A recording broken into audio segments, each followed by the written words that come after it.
नमस्कार प्रेक्षकांनो, मालिकांची दुनिया या चॅनलमध्ये तुमचे स्वागत आहे.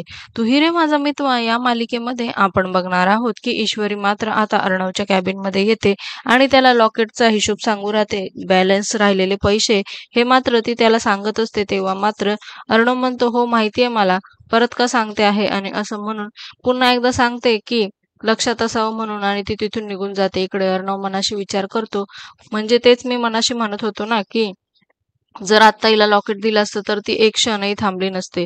परंतु तो पुन्हा विचार करतो, पण मला का तिला थांबवायचं आहे? जातीये तर जाऊ दे, मी कशाला थांबवतो आहे? नाही नाही, पण मला या गोष्टीचा त्रास होतो आहे.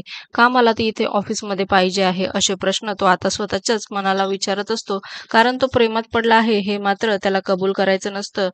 पण दुसरीकडे मात्र त्याला ईश्वरीला आपल्या डोळ्यासमोरनं दुसरीकडे जाऊनही द्यायचं नसतं. त्यामुळे आता तो खूपच कन्फ्यूज झालेला असतो. येणाऱ्या भागात आपण बघणार आहोत की आता ईश्वरीला तिची मोठी बहीण विचारत असते, तुला ते अर्णव सर जरा अजीब नाही वाटत का? तेव्हा ती म्हणते, अजीब नाही, खूपच अजीब आहे.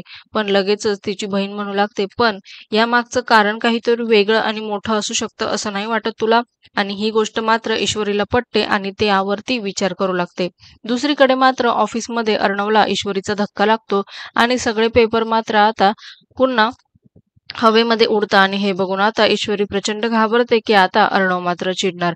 येणाऱ्या भागांमध्ये आपल्याला बघायला मिळणार आहे की आता ईश्वरीला मात्र अर्णवचा रागामागचं खरं कारण कळेल का? मालिकेंच्या अशाच नवनवीन भागांसाठी आपल्या चॅनलला नक्की लाईक करा, शेअर करा, सबस्क्राईब करा.